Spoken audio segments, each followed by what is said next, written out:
tip is on how to make homemade chicken broth or stock. It's so very easy and so very good. This is not to say that I don't buy stock at the grocery store, because I do. I tend to use a lot of it.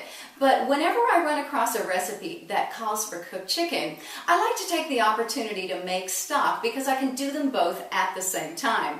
I also try and pay attention to when my grocery store has chicken on sale, because that's a great time to do this. I can make stock and also pre-cooked chicken and freeze it in portion sizes that I use in a lot of my favorite recipes, like for me, chicken pot pies or certain casseroles. And that way, when I go to make those dishes, I already have it on hand.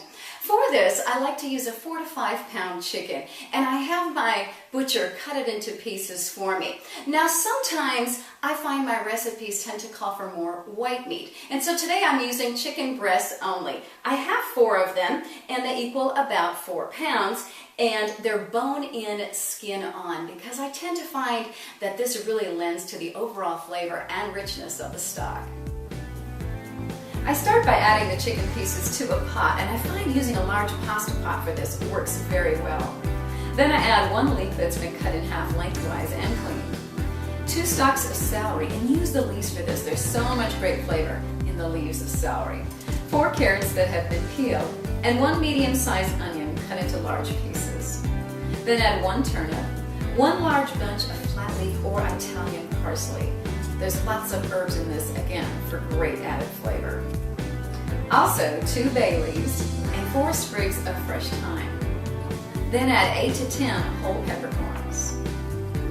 Add 4 quarts of water, and then turn on the heat and cover until it comes to a boil.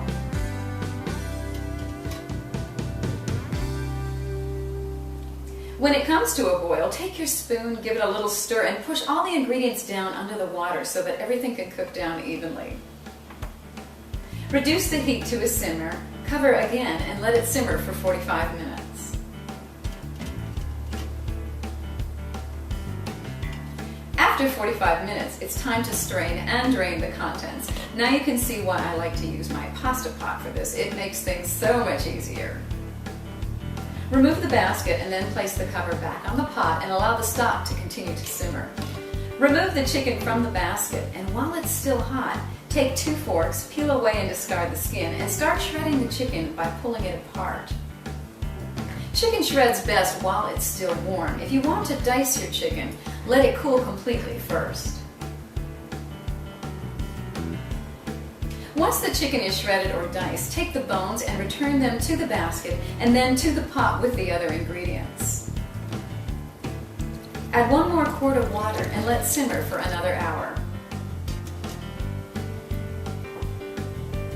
After an hour, it's time to strain and drain again, and this time you'll want to discard the bones and vegetables. Allow the stock to simmer uncovered for 2 to 4 more hours. As it simmers, skim any impurities that rise to the top. The longer it simmers and reduces, the richer your stock will be. Once it's finished simmering, strain it through cheesecloth to make sure that you get a nice, clean stock. Then, refrigerate the stock overnight. The next morning, take a spoon and skim any fat that collects on the top of the stock. Pour the stock in freezer-safe containers and freeze for future use. This recipe makes about 2 1/2 to 3 quarts of stock.